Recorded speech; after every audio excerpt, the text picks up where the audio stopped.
Namaskar. Welcome to another episode of Editorial. Why is China being so aggressive against India? In the recent past, we have seen a lot of Indo-Chinese skirmishes. Why is China doing it? That's my topic for tonight.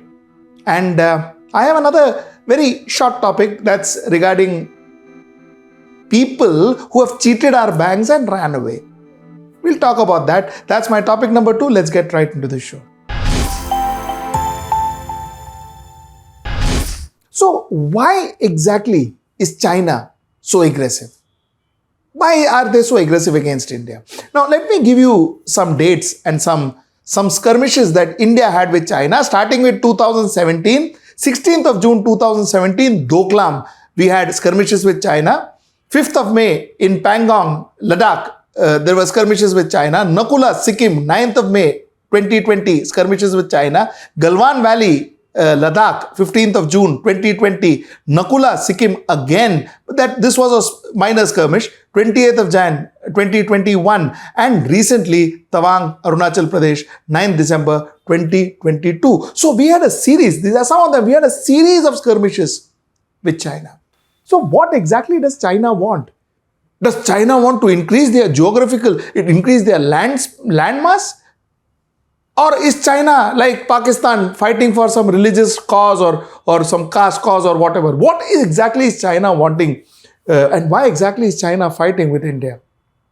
If you want to understand this answer, we need to get a little deeper into what is happening in China. If you actually look at China and you look at the border disputes that China has border disputes with Philippines, China has disputes with Vietnam, China has disputes with Japan, China obviously, like I said, has disputes with India, China has disputes with Indonesia, China has disputes with Malaysia, China has disputes with South Korea, China has disputes with Singapore, China has disputes with Australia, for crying out loud. Kidhar Australia, kidhar China. The reason why China has disputes with these countries, including America, is not for land, but the reason they have disputes with these countries are these are the countries that are seen as competitors to China. These are countries that can uproot China's dominance from their current market situation in the world. These are countries that are capable to produce the way China can. And that's precisely why China constantly is in skirmish with these countries, constantly is in dispute with these countries. Now let us understand why this aggression has become worse. You see, after 2018, 19, 20, 21, the production in China has come down and come down for real. Whatever numbers they may throw at the world, that is something that for China they can manufacture it overnight. You know, those kind of numbers, they can make it up overnight. So that numbers have no relevance. But the fact is, and people on ground in China will tell you that the production has come down. Also, the workforce in China after COVID has also come down. And because the workforce has come down, the cost of production has gone up because all of a sudden people, professionals, skilled laborers are demanding more wage than what they were getting before. Now, all in all, the biggest strength of China, which is their mass production, that strength has been hit. Their backbone of their economy has been hit. Now, the logic of what I am saying also rests on the fact that China will never go and take panga with Pakistan. China will not bother about Sri Lanka. China is not bothering about Nepal because they are not competing countries. They are not competing with China. They don't harm China economically. They can't harm China economically. And the second fact is that China never goes in for a full-fledged war. They just create skirmishes. Skirmishes are to divert attention. Skirmishes are to create unrest. Skirmishes are to ensure that there is a danger looming on your head, which diverts your attention from possibly your production, your economy, your growth to, trying to kind of get rid of China from your border.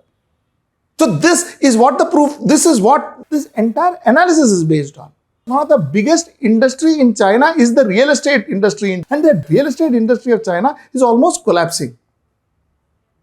So the reason of China's aggression should not be seen in their army or their need for more land or their border disputes or their LOC and LAC and all of that. The aggression is purely to ensure that it buys them time, keeps their competitor busy in war and in skirmishes and in fighting China, in disputes with China, and give them time, give them respites to get back to their production facility, get back and make their production as robust as it was before. That is what China's attempt is.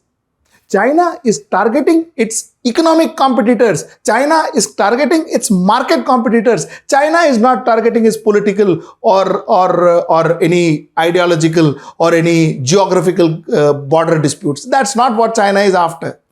And that's something that I wanted to share with you tonight. That's my topic number 1. Let's get to our topic number 2.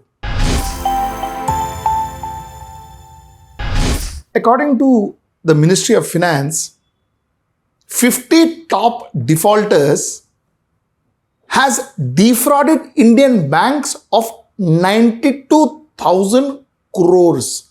92,000 crores. You know who leads this entire gang of defrauders? The leader of this gang is none other than Gitanjali Gems, that is Mehul Choksi. He leads this gang with over 7,800 crores of fraud. Some of the other defrauders are people like Era Infra, which is 5,879 crores, Rai Agro with 4,803 crores, ABG Shipping 3,708 crore. It's actually ABG Shipyard, my apologies. 3,708 crores. Winsome Diamonds 2,931 crores. Rotomac Global 2,893 crores, and so on and so forth. Now, the government has taken few steps. What the government is trying to do is the government is trying to be a little more stringent.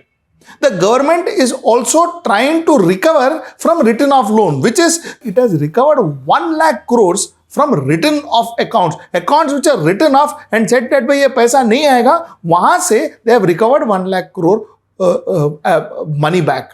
So that's something good that the government has done. Now my question goes back to what I normally ask and always ask. Number 1, why is it that big companies get so much loan with so much ease when a normal working class salaried person can't get a loan for a scooter?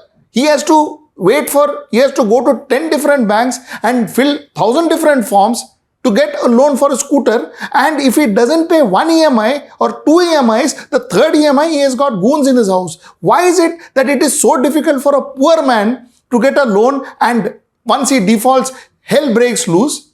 And why is it so easy for rich people to take thousands of crores and defraud the bank and go away? My question number 1, I asked the same question yesterday. My question number 2, you see, bank defraud doesn't happen naturally. Doesn't happen by saying that oops, I gave wrong person the loan. It normally doesn't happen that way. There is somebody or the other inside the system, inside the bank, who helps these guys to defraud. This pattern has been seen through right from Harshad Mehta days. Right from Harshad Mehta, this pattern has been seen through. Why are we not taking stringent steps to ensure that person or people who are corrupt, people who help these guys to take money out of the bank, to defraud the bank, why aren't those employees picked up? Why aren't those employees punished? Why aren't they behind bars and made an example of? Why doesn't that happen?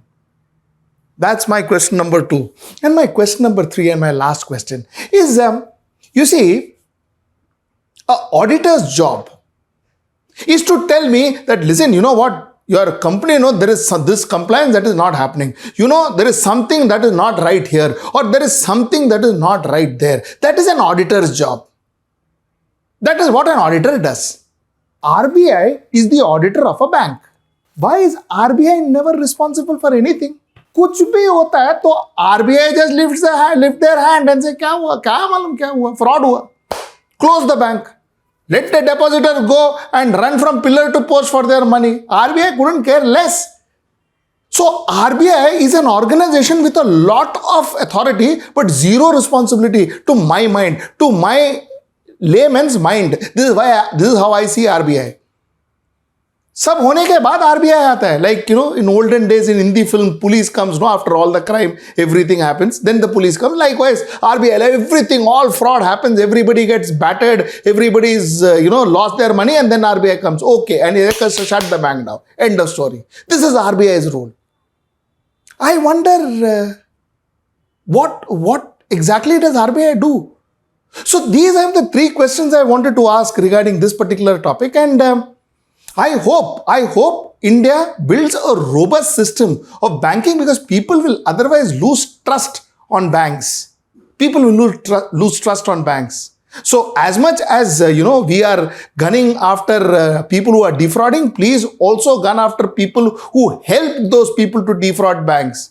And please also ensure that there is some responsibility, some accountability to the RBI for all that is happening in our Indian banks. Till I see you next time, but before I end, like I always say, please subscribe to our channel, because your subscription amount is important for us to pay our salaries, pay our dues. Please share our content. Please like our content, share our content, so that more people can watch us. Subscribe to our YouTube channel if possible. Till I see you next time. Namaskar. To know about the latest updates on our new news app, go on your Android or iOS, search for HW News Network. Download our app, choose the language you prefer to get updates in, and be up to date with the latest news.